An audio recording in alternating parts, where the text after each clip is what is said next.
Salamat po mga taga-distrito 6. Palakpakan naman po natin, Congressman Nito Atienza. At sa mga pagkakataon po ito, ang susunod naman po nating tagapagsalita ay galing pa rin po sa hanay ng mga magiging senador. Matalino, matapang, may integridad at laging nasa tama. May malasakit at pagmamahal sa bayan, may alam sa batas at may prinsipyo, kaya dapat nasa Senado. Kung gusto mo ng tunay na pagbabago, pumili tayo ng bago. Kay Marcoleta tayo. Kay Marcoleta, may pag-asa. Palakpakan po natin ang numero 38, ang ating magiging senador, Dante Marcoleta.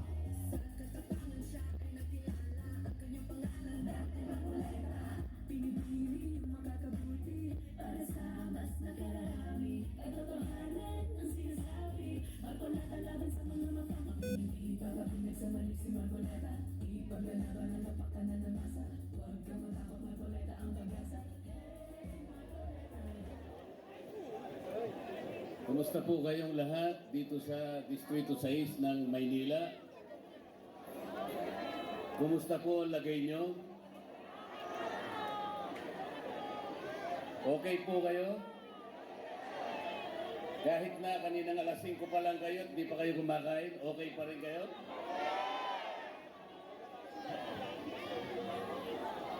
Kasi po kaya ako tinatanong sapagkat napakarami pong problema ng ating bansa ngayon eh.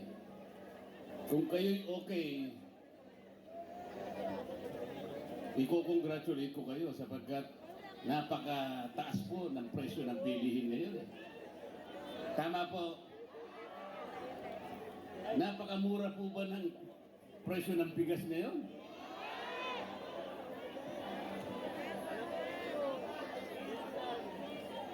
Napakamura po ba ng gamot? Gamot po. Murang-mura, di ba? Yung pang-ospital, murang-mura din, hindi po ba?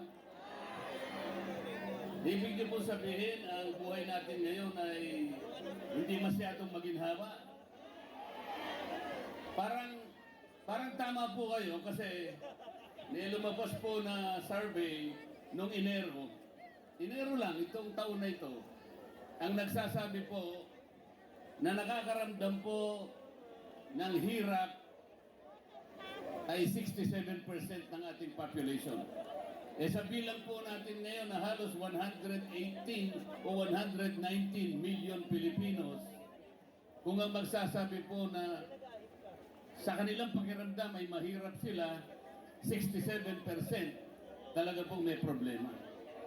Talagang naniniwala po ako na pangunahing problema ngayon ay yung ekonomiya po natin. Ekonomiya talaga. Mura po ba ang kuryente? Ano po?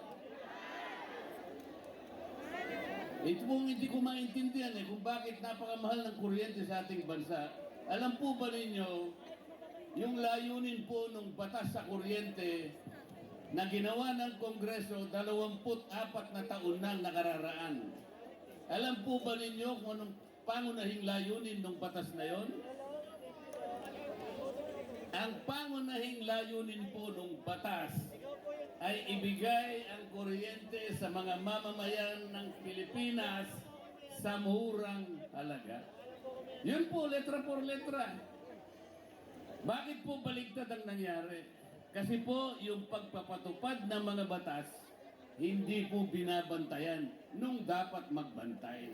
Gawa ng batas, ang gaganda po ng batas, parang kayo po, ang dami niyong biniling gamit sa bahay, mga mamahaling damit, mga mamahaling bag, ayaw niyo naman gamitin, wala rin. Ang batas po ay ginawa para po sa kapakanan ng mamamayan.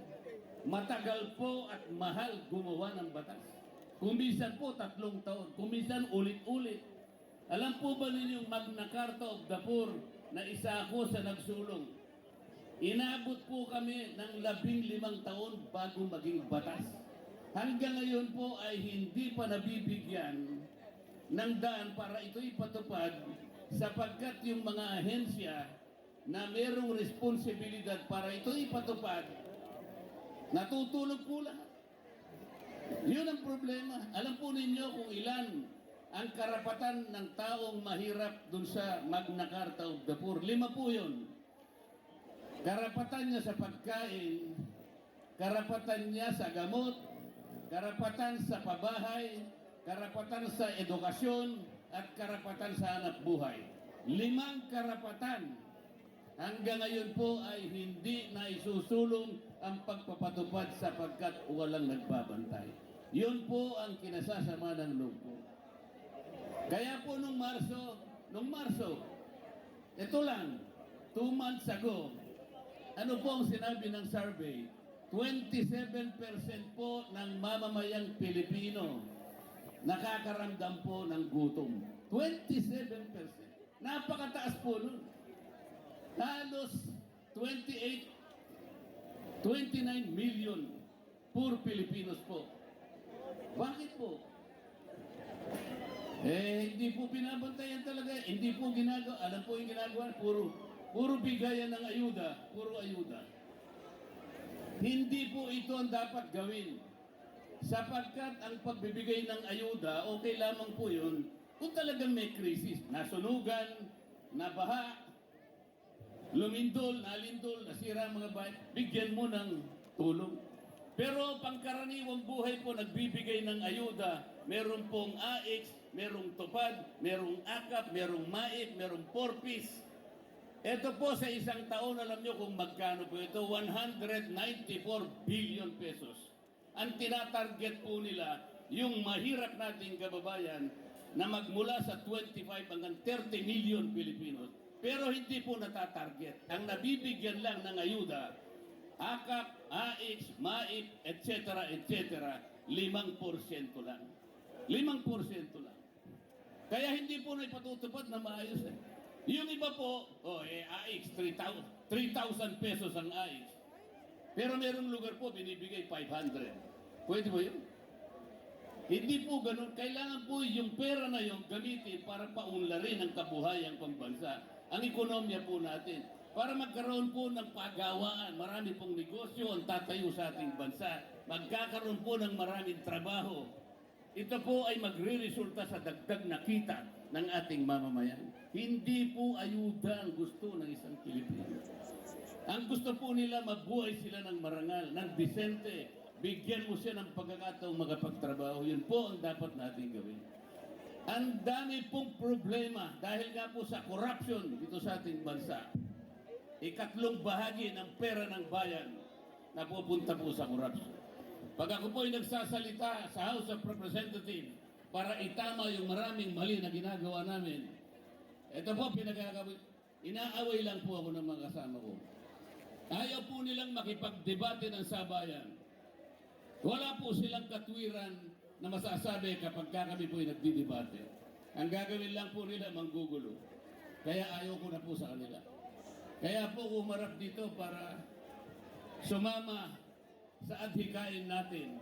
Ayusin po natin ang maraming mali sa ating bansa. Salamat po kay Mayor Isko Moreno at sa kanyang team na nandito po ngayon. Sa Vice Mayor na po na si Chia Tienza. Dito po sa Maynila, kahit medyo mahirap ang buhay nyo, meron po kayong mga kaagapay. Isang mayor na maaasahan po ninyo.